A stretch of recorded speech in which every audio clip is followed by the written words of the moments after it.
Hi, I'm Bernie Mitchell, president of Silver Platter Productions. That's my own production company out in Southern California. I've been a shooter for as long as I can remember. And in today's world, everybody is becoming digital filmmakers.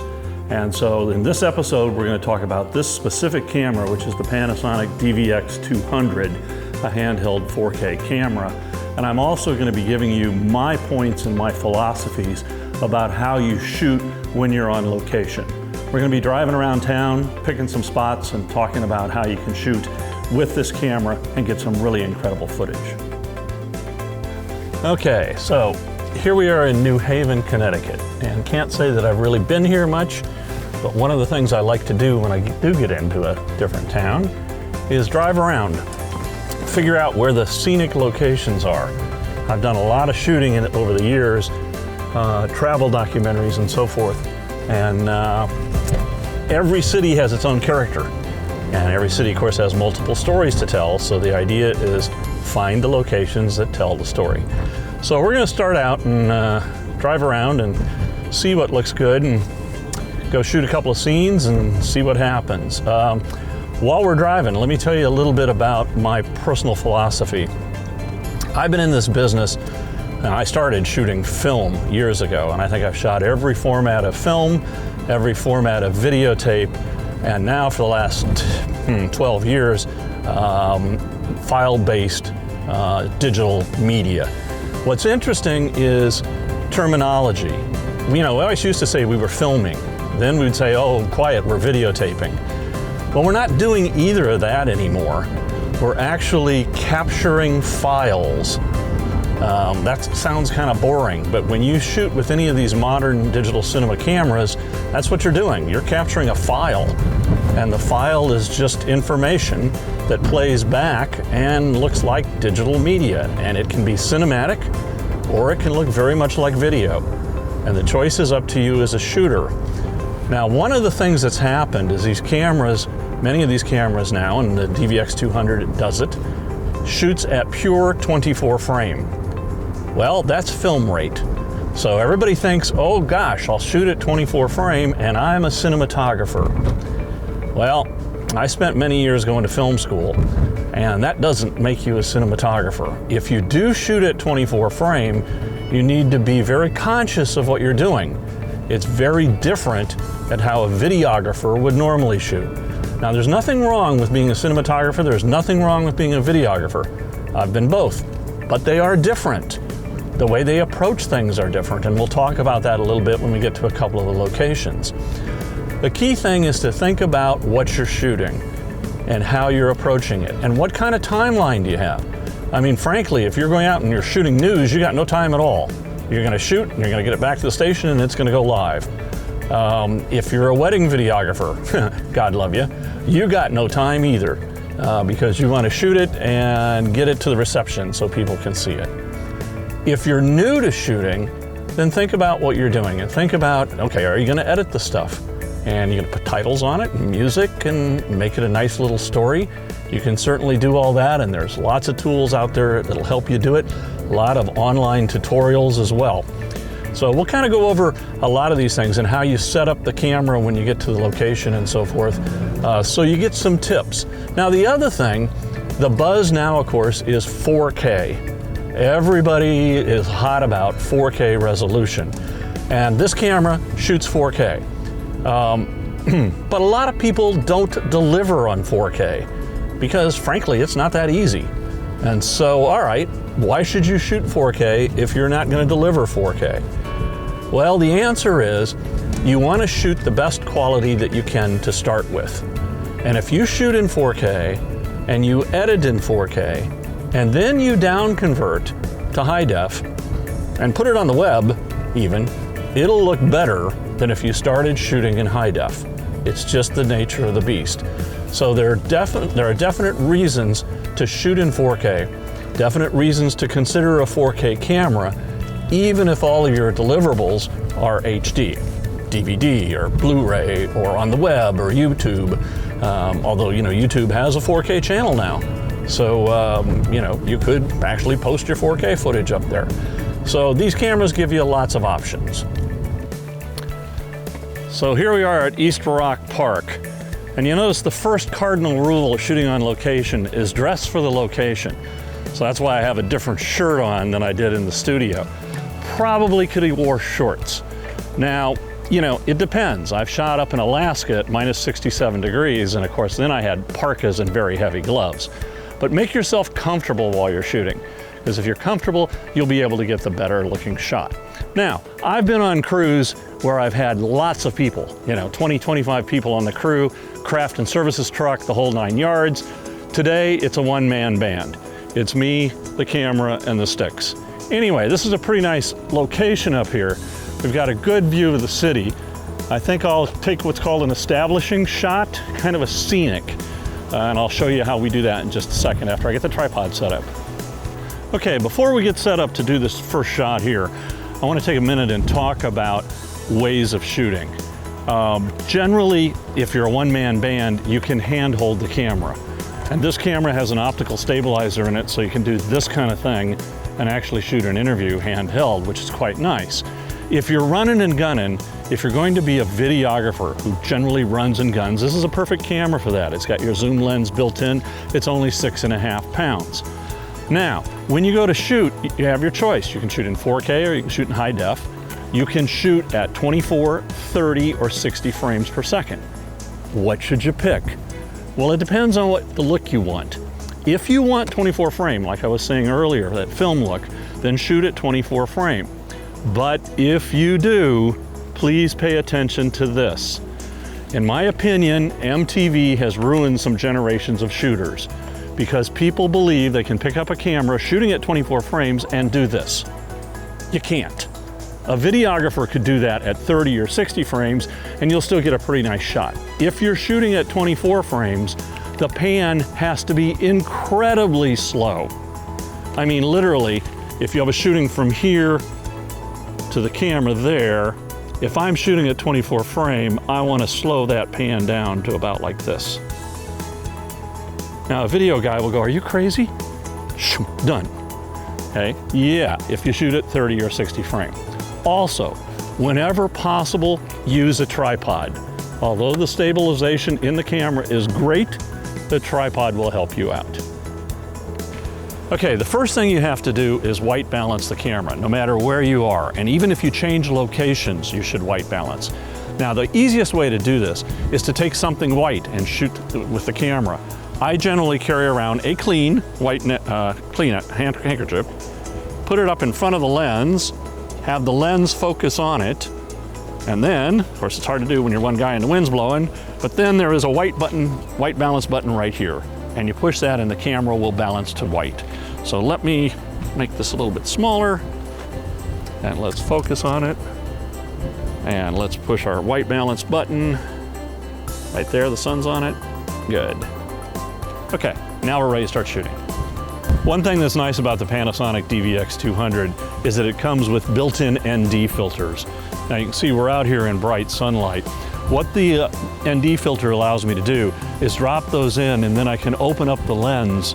And this is particularly important because this camera has a large sensor. It's a 4/3 inch sensor. So if I want to get that cinematic look, that shallow depth of field, where like my hand would be in focus and my face is not, that kind of thing, you need a big sensor, what the camera has, but you also need to open up the aperture. And that's what the ND filters will allow you to do. Very, very powerful, very, very versatile camera. It allows you to go out and shoot cinematic style with that shallow depth of field. Or if you want to go shoot a football game at night and you don't want shallow depth of field, you can do it as well. Okay, so we got the camera on sticks here. We're going to set up for the shot. A couple of things I should tell you first. If you've never ever dealt with the camera, this is your first time, there's a switch right here on the side. It says auto or manual. If you flip it into the auto position, the camera's full auto. You don't have to worry. You get your shot. Okay, if you want to control the shot more, then yes, put it in manual, go through the menus, set the camera up how you want to shoot.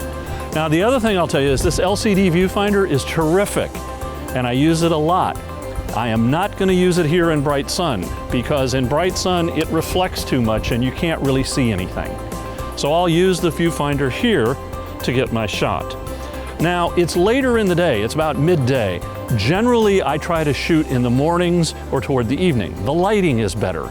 The lighting right now is very flat and pretty high contrasty. You can see the shadows out here. So anyway, let's take a look and see what we've got. Now, since I am on this tripod, I'm going to turn the stabilization off because you don't want the stabilizer fighting with the tripod. You want a nice smooth shot. So what we're going to do here is I'm going to frame up our shot.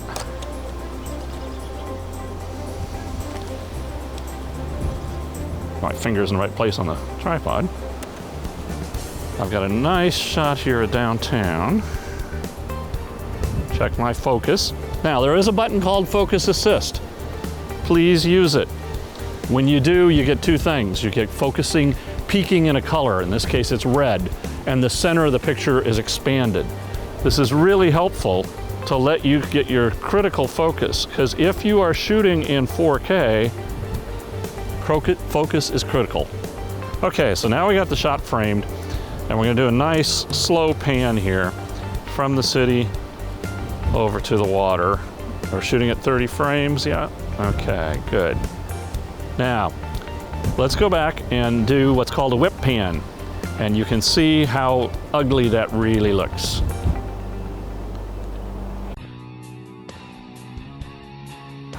One of the things we haven't talked about so far is audio, but that is a gotcha that will definitely get you.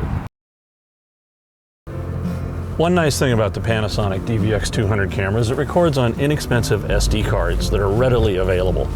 The secret is you need to get good brand name and you need to get fast cards, particularly if you're going to shoot at 4K. They need to be class 10 U3 and should have a read-write speed of about 85 megabits per second. Other than that, you're good to go. Every time you hit the trigger button, basically the camera goes into record and you get what's called a clip. And then you can play back those clips in the camera, and when you transfer the card to your computer for editing, basically you're going to copy everything that's in the private folder. Don't pull out individual clips, just copy everything, get it onto your hard drive. Use those SD cards not as archival, but use them as transport mechanisms. You're going to record your footage, and then you're going to put it off onto a hard drive as quick as you can. Now, what we've got here is we've got some interesting lighting going on, some very high contrast off of the water. I haven't talked much about the user, or at all really, about the user buttons that are on the camera. The user buttons, there are 8 of them on the camera, 4 on the touchscreen, a total of 12. You can customize this camera any way you want, so that when you're running and gunning and you need to quickly change something, you don't have to go into the menu. You just hit the user button. So I'm going to go over here and shoot. Turn the optical stabilizer on, because now I'm hand holding. I'm going to shoot the waterfront here. There's also a level gauge that you can put into the viewfinder, so you can straighten out your shot, which helps so that you're not being wonky shooting at a weird angle. Okay, so now I'm going to get here where there's a little bit more contrast, and I'm taking the shot. Now, what I'm going to do, when you're in high contrast situations, I recommend using something called DRS, which is Dynamic Range Stretch. That is assigned to a user button. You go into the user button menus and you assign it to a button that you want. I put it into my button 3. So what I'm going to do is I'm going to frame that shot again. Here is the shot with no DRS, and there the DRS is turned on. Now, I could actually go into the menus. I'll turn it off again now just by pushing the button. I could go into the menus and change the level of DRS, of Dynamic Range Stretch. What does that mean? The higher the level, what it does is it brings the high levels down and brings the blacks up. It goes through the image pixel by pixel and looks at everything to make sure you're not blowing stuff out. You're still getting very nice detail in the shadows. This is particularly useful if you're shooting downtown. Later in the day and the sun hitting the skyscraper, just blasting in your face, very, very high contrast situation. DRS will help save the day there. One of the things we haven't talked about so far is audio. And we should, because we're standing beside a noisy street. Okay, the camera has built-in microphone. And so that is the microphone that is right here on the camera. The controls are right here on the side for that. However, there are also two XLR inputs. There's this one here at the top and this one down here at the side. And there you can connect any external microphones that you want, lavaliers like the one that I'm wearing, or a shotgun, or a combination of both. All right. The other thing I must tell you about is make sure that when you travel with the camera, close the lens hood. Okay, don't put it in your bag or in the car without closing the lens hood first. Okay, I would be remiss if I don't tell you about a gotcha that's on this camera. Happens to everybody, happened to me. It will happen to you when you first pick up the camera. When you pick up the camera and you look at it, it has this very nice LCD viewfinder, and then it has an OLED electronic viewfinder here. This OLED viewfinder has a little motion sensor in the cup here, and it will only turn on when you put your eye or some object up against it. Here's what happened. This is what happened to me. I got one of the prototype cameras. I picked it up. I held it like this. I'm looking at the LCD viewfinder. I got a great shot, and then I put it up against my body and the viewfinder went off. And I literally thought that every time I tilted the camera, there was a problem. When I talked to the factory representatives, they said, no, you can only have one on or the other. So what's happening is your body is triggering the motion sensor here, turning off this viewfinder. I said, well, that's no good. They said, well, it's easy. Just flip this up. Now you can hold it against your body and you got no problem. I said, yeah, but what I'd really like is a switch. So what they did is they changed in the menus. I can assign it to a user button. So right now on my camera, user button 1, when I push it, it'll force the LCD on. If I push it again, it'll force the electronic viewfinder on. You can't have them both on at the same time. It is an either-or situation, but that is a gotcha that will definitely get you. I can change the reds, I can change the blues, I can make that background look exactly like I want it to. You can set this camera to record in a number of functions. I'm going to have given you quite a bit of information in this episode, and it's a lot to try to remember. I suggest you go onto the Panasonic website, go to Panasonic.net, look up DVX200, that's the camera. That will take you to a microsite, and on that microsite there's actually a free ebook written by my friend Barry Green that you can download, and it tells you all about the camera, has interactive features on how you set up the camera and that type of stuff. And as I say, it's free, so that's a great resource. And right there, Barry has also got, I believe it's maybe 12 or 14, I forget the exact number, video tutorials where he talks about all of the different settings of the cameras and the features of the camera. The menus can be a little daunting at first, so it might be, or it would be a very good thing to check out those tutorials so that you get a handle on the camera actually before you even put your hands on it. All right, this is a challenging setup for a shooter. We have Reagan here in front of this artwork, and I want to get a nice composed shot where her skin tones look right so she doesn't kill me, and the background kind of looks the same as it should, which is a purplish magenta, a tough color combination to get. A couple of things you can do. When you turn on the camera and you look in the viewfinder, across the top are 6 scene files. Those are looks in the camera. They're established by the factory, but you can change them. First thing I would do is I would set up the camera and I would go through each individual scene file and see which one looks best. And then if there are none that I like, I'll pick one and I can go in and change it. I can change the reds, I can change the blues. I can make that background look exactly like I want it to. I can also make sure, all right, give us a smile here, that Reagan looks great. That's done by using scene files. Okay, one of the nice things about recording on SD cards is you can set this camera to record in a number of functions. First is what's called relay recording, where when the first card fills up, it automatically goes to the second card without a break in your recording.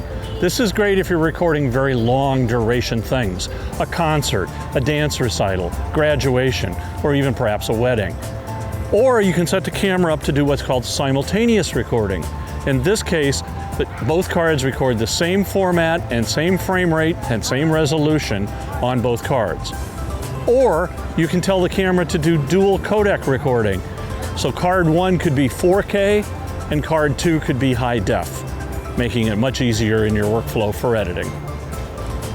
Okay, the camera has an integrated lens. You cannot remove this lens, it's part of the camera. It's a 13x zoom lens. I'll show you what that throw means in just a minute.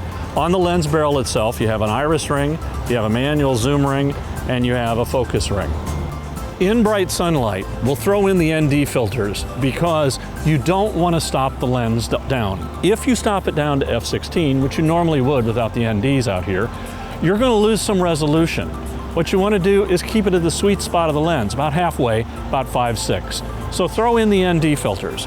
Now I'm going to turn around here and frame this shot, and add a little bit of ND here. All right. And now I'm going to zoom in to the flag.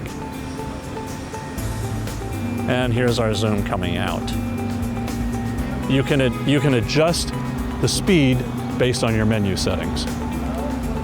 Well, we've certainly talked a lot about the features of the Panasonic DVX200 camera. It's a great camera if you're just beginning or you're a seasoned professional. It's a run and gun 4K camera that virtually you can do anything you want with. Shooting is fun. It can be a hobby or it can be a job, but it'll always be a passion. Thanks for watching, and thanks to Intrigue.TV and Matt and Reagan for helping me pull this off. It was a beautiful day in New Haven, Connecticut.